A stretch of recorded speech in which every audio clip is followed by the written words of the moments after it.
Hi, my name's Stephanie Dinsmore, and I just did an interview with the HackCess show. When we stop doing something, we revert back to those automatic and negative thinking patterns. To do positive self-talk on a daily basis is so important for our own mental health and well-being. Hi, and welcome to the HackCess show. It's the place where you can find life hacks on how to become the best version of yourself and achieve your goals. We show you how to walk the talk from successful people. And today we have Stephanie here. Thanks so much for joining us. Hi, thanks for having me. That's a pleasure. So you want to give us a quick overview of what you do?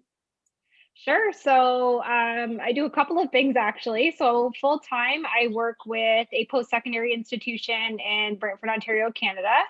So that's Wilfrid Laurier University. And there I am a counselor. So I do some frontline work with students with mental health. And in addition to that, I have a private practice called Mindful Path Counselling, so that I operate outside of my home. I've been doing that for a couple of years, just on a really part-time basis, supporting children, youth, adults in our community, and specializing in work with first responders. In addition to that, I'm working on my doctorate of higher education and leadership with Capella University, which is in the States. Yeah, so how did you get into the coaching business? Yeah, so I have been a mental health practitioner since 2012. Mhm. So I've been doing that on a full-time basis, even while I've been in school, and just supporting people with their mental health and well-being, and really focusing on their mindset. I find when we improve people's mindset, it improves how they feel, how they function, and how they contribute to their community. So I think it's such important work. Yeah. I agree. And, there's this whole image of what is it, mind, body, and spirit that Hmm. goes together to form, well, a full human. And do you think, Exactly. or are you in agreement with the idea that those three departments have to be in sync with each other and work well? Yeah, absolutely. So I actually kind of view it as like kind of a four piece. So Mhm. mind, body, spirit, but also your emotional health as well. So I think when we're looking at all four components and we're balancing all four of those components, we have the opportunity to be the best version of ourselves. Mm.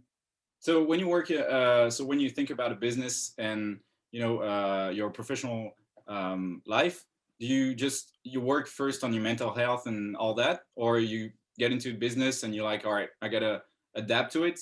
Is it like the first way or the other way around? Yeah, that's interesting. Are you talking about like how about my own health and Mhm. as I contribute to my business? Yeah, Yeah. so I actually think it's kind of a twofold. So yes, I'm a business owner. Yes, I operate a business and I also work in a post-secondary institution, but it's so important for me to take care of my own mental health and well-being, and making sure those four components that I was talking about are balanced. Mhm. So for me, having, a pretty strict routine. So making sure I get up every day, pretty much the same time. I'm doing my own fitness routine. I'm, eating my nutritious meals. I'm seeking my own counseling for support, and all of those pieces are important. So even though it's kind of like practice what you preach, right? Mhm. So when I'm asking clients to do certain things, I'm asking them to do the certain things because I believe and do these things as well. So for example, if I'm suggesting something like mindful walking, that's something I practice every single day. I take mindful breaks, I take my dog out, and you just have such a different mindset when you come back from being outside and in nature and that fresh air. Mhm. And another piece that I do every day is a meditation. So even if it's only 5 minutes or we only have a couple of minutes, that's all it takes to just reset and rebalance yourself for the day to be able to do your work and contribute to your family in the best way that you can. Mhm. And how do you plan your days? How does that look? Do you write that out, or is it just like a to-do list that you check off mentally? Yeah, so I've always been someone who's been highly motivated, like as far back as I can remember. So I've just kind of naturally done that, and I wasn't really formal about it in terms of writing it down in a planner. I Mhm. did try that actually at the beginning of this year because I know that they can say you're more committed to yourself when you're writing it down. Maybe three goals for the day, and planning it out in like your hour chunks of time, like on a day planner. And I did that for a couple of months. And for myself, I found no matter what, I do the task that I set out. So I didn't find that it was helpful for me, but I know it can be super helpful for other people. So I did want to try it, just so when I am encouraging someone to write it down and the importance of it, I can speak to why it might be important for someone. So I wanted to try it. But for me, I do just kind of have my daily schedule, and I am pretty strict with myself about following it. Mind you, when I say strict, if I don't do my fitness first thing in the morning, I'll still do it at the end of the day. Like, I can be flexible with my time, but I always want to make sure that I am, I'm accountable to myself, because I think it's so important that we are accountable to ourselves as much as we are accountable to other people. Because often other people are like, oh, well, I don't have time, especially moms and dads. We don't have time for anything but our kids or our family. But at the end of the day, if we're not taking care of ourselves first, we aren't putting our best foot forward. So I always encourage people, even if you only have 5 minutes to do something for yourself, make that commitment, whether that's verbally, in your mind, or you write it down. However you're going to stay accountable to yourself is what's important for you. Yeah, and I'm curious, how do you set up a reward system for something like that? Because working on yourself kind of brings up the idea of delayed gratification. And for myself, with working out and things like that, I feel a lack of motivation. Mm-hmm. Yeah, that's a good point. And okay, so with the delayed gratification or long-term gratification, if we're looking at that, sure, if we're looking for a certain physique or maybe a certain weight for someone, then that can be really challenging. So one way I remain accountable with fitness is using the app MyFitnessPal. So tracking my nutrition, tracking my macros, weighing myself a few times a week, just so I'm making sure I'm getting towards my goals. So even just seeing those little pieces, like hitting my macros in a day, that's a reward for me in itself. So even though I might not be seeing that long-term reward of that physique I might be working towards, I know that that day hitting those macro numbers will get to that in a month or in 6 months, whatever my goal might be. Mm-hmm. And I'm curious, like in terms of vision, since you practice mindfulness, meditation, and all that. Mm-hmm. And so in terms of vision, a lot of people have like the house, cars, and money, all this kind of stuff. Do you have something like, I want to be like in this emotional state and mindful and like in a couple of years or something like that? Yeah, that's so interesting.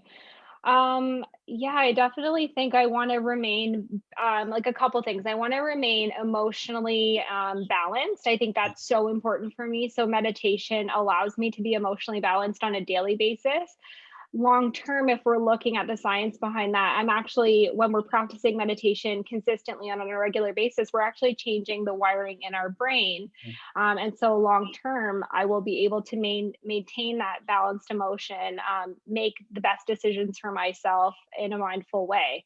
So I think that's so important that I remain consistent with that. And that's why I highly encourage mindfulness and meditation for my clients. And hence why my business is called Mindful Path Counselling, because mindfulness is such a core component of what I do and what I promote. Mm-hmm.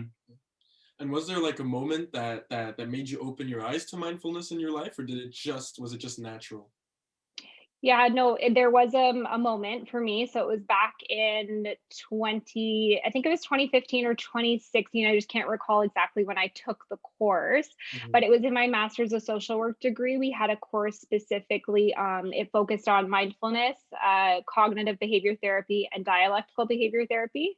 So at the time, I was already trained in both DBT and CBT. So I really focused my energy in that course on learning and understanding this mindfulness, because at the time I didn't know a whole lot about it. I just knew, okay, it's some ancient thing people practice, what's the purpose of it and how can it be applied as it relates to social work and mental health. And what I learned from it is it's actually, in my opinion, one of the most powerful tools that we have as individuals. We always have our breath to come back to. Mm-hmm. We can always pause and have moments of a mindful break or looking for small gratitudes in our day. So with COVID-19, especially in the pandemic, we need to really focus on these small gratitudes, because I'm not sure what it's like for you two in France right now, but in Canada and where I'm located, we're in, again, I think in our third lockdown, just starting our 28 days tomorrow. So people are really lonely. People are really struggling. So when I'm speaking with clients, a lot of them are having feelings of depression, anxiety, feeling overwhelmed, and really, really high feelings of loneliness.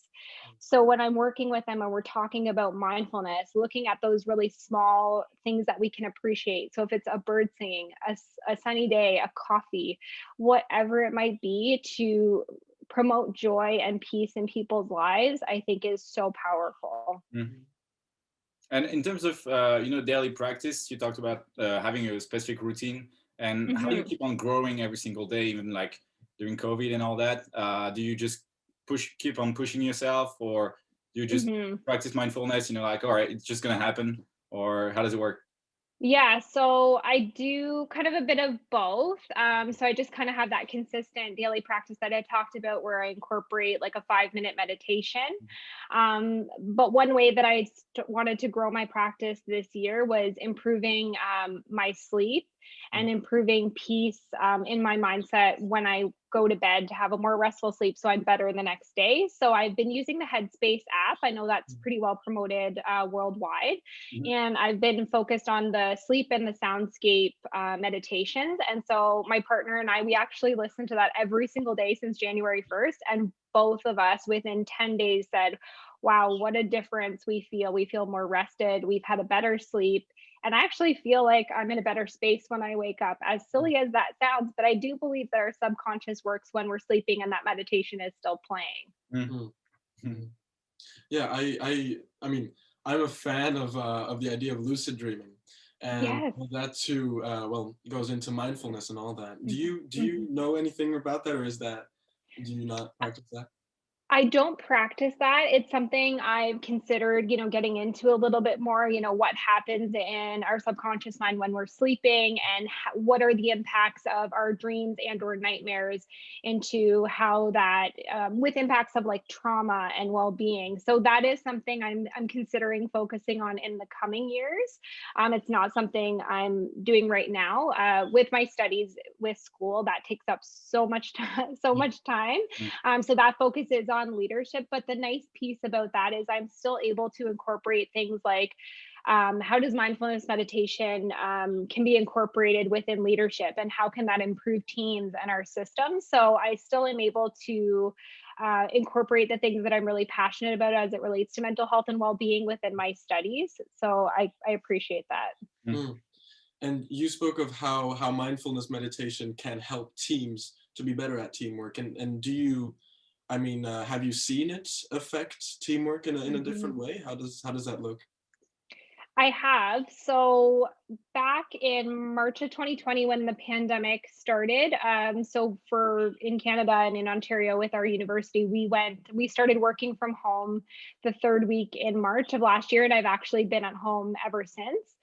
And so what we noticed was for myself, my colleagues within my department and in departments around us, we were all feeling very disconnected and really struggling, because when we are on campus, when we're in a post-secondary, we're communicating and seeing in person our colleagues and our students on a daily basis, our friends in other departments, we're having lunch together, and that just wasn't happening anymore. We went from being together all day, every day, to being isolated. So one of the things that my colleague actually encouraged me, she's like, you love mindfulness and meditation. Like, would you ever consider offering this to the staff at Laurier? And I was like, oh no, I'm not that much of an expert on it. And she was like, no, but you are, and like, you've done meditations for our team and it's been really nice. So I thought, okay, we'll give it a shot. And so I think it was about April of last year to the present time, we've had a formal mindfulness stretch class that used to run every single day. Now, just with things being really busy and the highs and lows of the term, we run it a couple times a week. But we've had consistent attendance from April of last year till the present. And what we've noticed is our colleagues have said they're more grounded. They look forward to this connection with any of the members that attend, they're able to refocus and reset for their afternoon, and it's allowed them to feel more balanced. So it's been pretty cool, and I love to see the work firsthand, like, you know, doing that research and seeing that it works.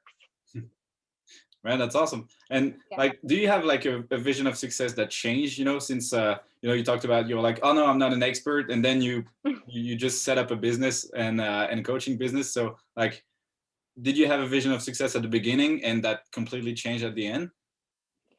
Yeah, that's so interesting. Actually, like when my business started, so my private practice, Mindful Path, in 2017, that started because my partner was like, "You're so good at counseling and coaching people, and like you have such a strong mindset, and you persevere and you're resilient. Like share that with people." And I thought, nah, you know, I don't need to do that.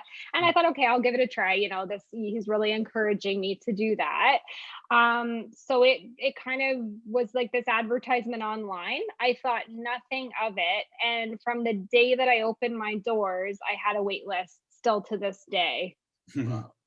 So I'm just like, okay, clearly there's something there. Clearly I'm doing some good work, which is so rewarding. And in no way am I saying like I'm great or I'm an expert, but I do just love, and it's so rewarding to see people improve their mental health and their overall well-being. And in our calls and in our virtual meetings, just seeing like, oh, that really resonated with me. I'm going to try that, and giving me those updates and saying, wow, that thing that you shared, that really worked.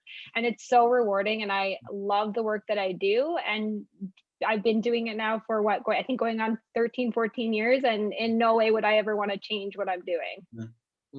That's amazing to get to that point. And you spoke of, you know, doing good work. And can I ask you, as someone who analyzes, how do you recognize when you're doing good work, when you're on the right track? Is there like a kind of telltale sign, or is it just something that you feel? It can be a little bit of both. I definitely notice I feel those moments with clients where I just get that like internal rush of excitement, like, wow, this is really resonating with them, or this is really working. We're on the right track. I get really excited about that. But also the external feedback I receive from clients. So often, I'm someone who always asks my clients, my colleagues, my manager, I want feedback from you. I want to know how I'm doing. How can I improve? And when I'm asking those questions, I really take that seriously. So if a client's giving me feedback and saying, yeah, like what we were working on, or that tangible tool you provided me, that I make note of that, and I ensure that I'm using that and pulling it forward with other people, because it's clearly really meaningful. But mind you, on the other hand of that, if someone's saying, hey, that really didn't work, and I'm wondering about this, then I'm doing some investigative work and I'm doing some research, and I'm finding how can I improve, or how can I change my conversation to make that a little bit better for someone. That's super interesting, because I was going to ask you, like, how do you deal with negative feedback and maybe negativity in general? Or, you know, when you have, sometimes you try to stay positive, but you run into like some negative people. So like, how do you deal with that and stay positive, you know? Yeah, so negativity is something I've actually always struggled with. So if someone does have negative feedback, it really sits with me, and for quite a long time. What I've been able to do over the course of, I don't know, 13 years since I've been in the business is I've been able to now take that feedback, and instead of like it really sitting unwell with me, is to say, okay, someone's giving me this feedback. I can learn from this. This is an opportunity, instead of seeing it as a failure. And again, I think that's so big with growth mindset, being able to see it as an opportunity. And now, what can I do with this? So this isn't saying I'm a failure or I'm terrible or the work isn't good. It's saying, okay, what can I do with this? How can I learn? How can I improve? And how can this help me grow ultimately? And I would say with the last few years, I've really noticed my business grow, my work with students grow, just changing conversations and taking that feedback and being able to, you know, rejig and reapply it. I've really seen the benefit. Yeah, like constructive feedback is always something that we can use. And I hope, at least I hope, that there's never just negative feedback that we can't. And but can I ask you, who gives you that kind of constructive feedback? Do you have a mentor or someone who guides you in your vision and your goals? I do. So I've been very lucky to have a mentor that's been very consistent in my life as far back as 2008 when I met this woman, and she's actually now my manager in 2021, which is so funny. So we started our work together, doing a DBT group in our community, and I just knew from the interactions I had with her in our supervision with our team that, wow, this is really someone I can learn a lot from. Just her expertise, her pursuit for professional development, and for always improving herself. And so I really, in 2008, reached out to her and said, I'd love to, be able to ask you questions. And I feel like I can learn a lot from you. I can just sense this. And it's true, we've stayed connected. And I would say now we're really good friends and colleagues and my manager in 2021, which is fantastic.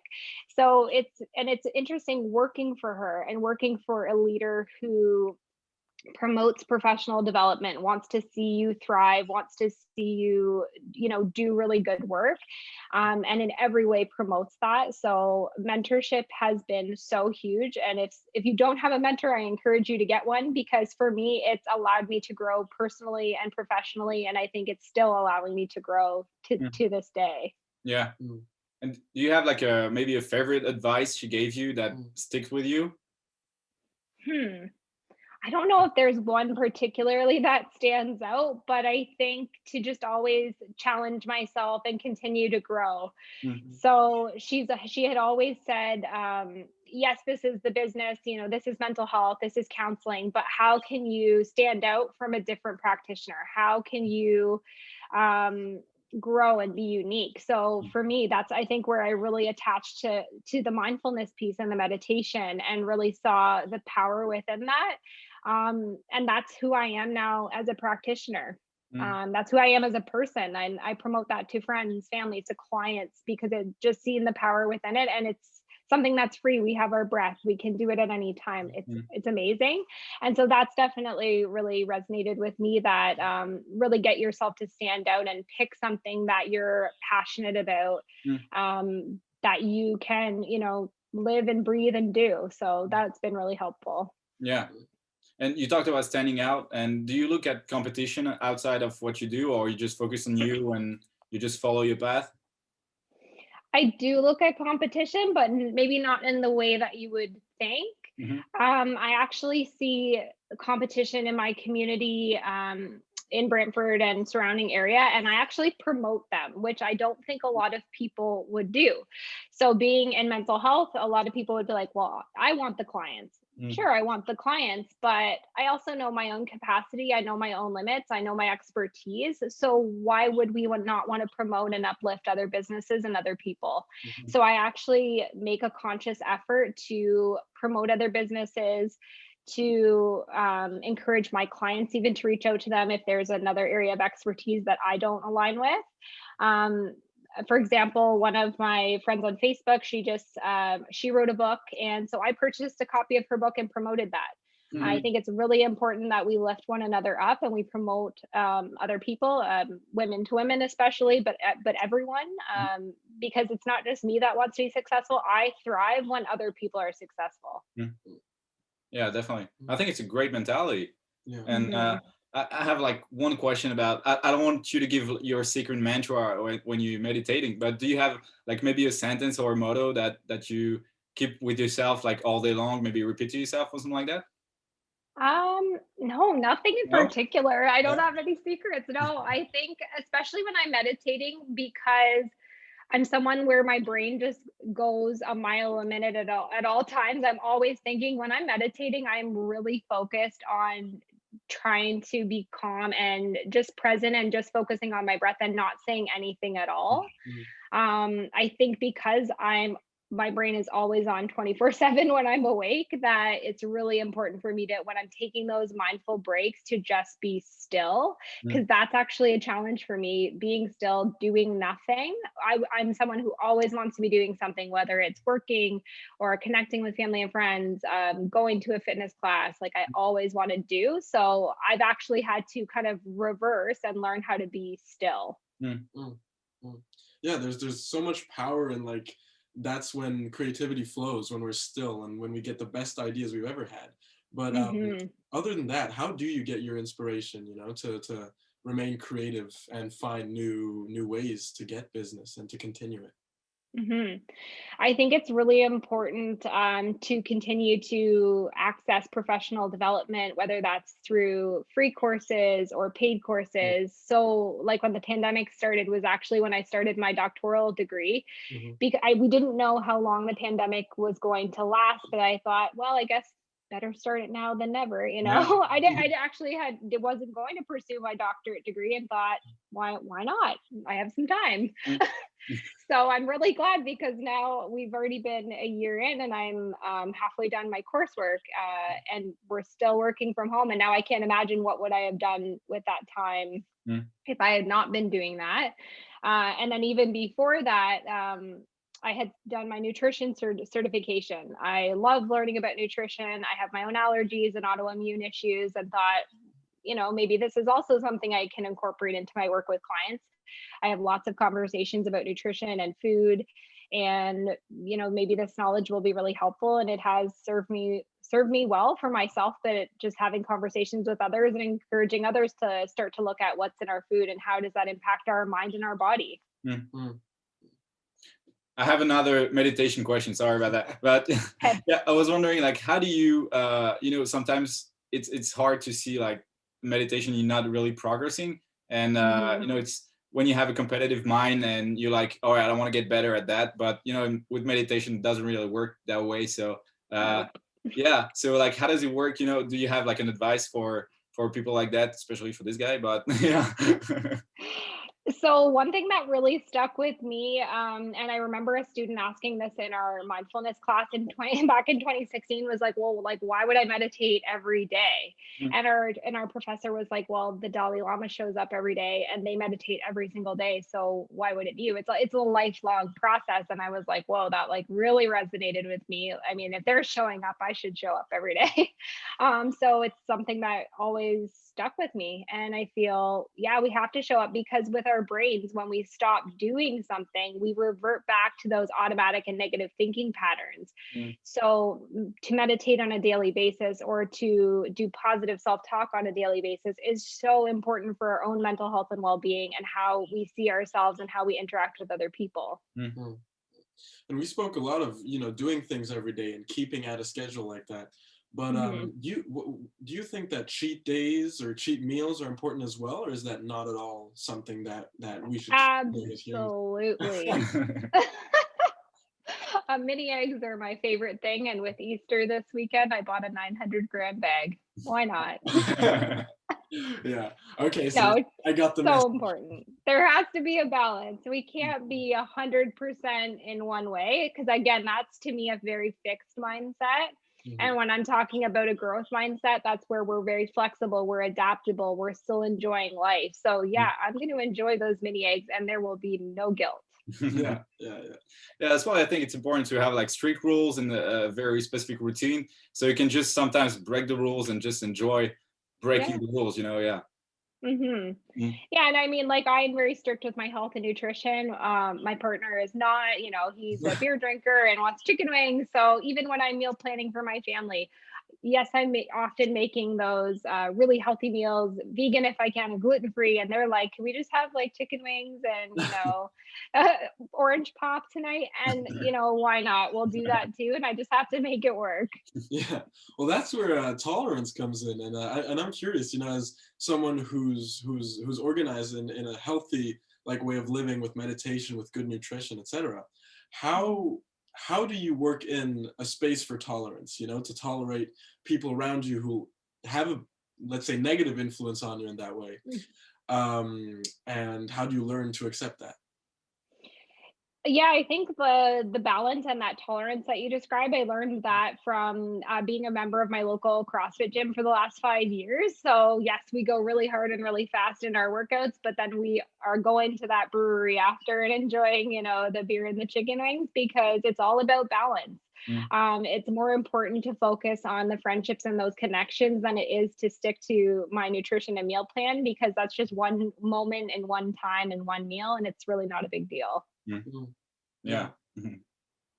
All right, I think it's pretty awesome so far. So it's promo time for you. So whatever you got going on, you can promote your channel, your coaching business, all that. It's your time. Oh, okay, cool. Yeah, so I guess one of my most recent successes that I'd love to share with everyone is, again, another pandemic project that I took on, but I decided to write a chapter in Life, Love, Lemonade. So we're currently in our pre-sale right now with the You've Got This Mama brand. And this is about my journey of life challenges and about, a bit about my healing journey through pregnancy and all the way through motherhood. So my daughter turns 13 this year. But if I'm looking back to when I had her, I was only 21 and I was actually a first year in my bachelor degree of university. So I think that alone can speak to the resilience that I've developed over the years. But I would love if you've enjoyed this podcast and my story and parts of my journey. There's more about that in this chapter that I wrote about in Life, Love, Lemonade. So if you're interested, I'd love to share the link of how you can get a copy. And we go live on Amazon on May 4th, 2021.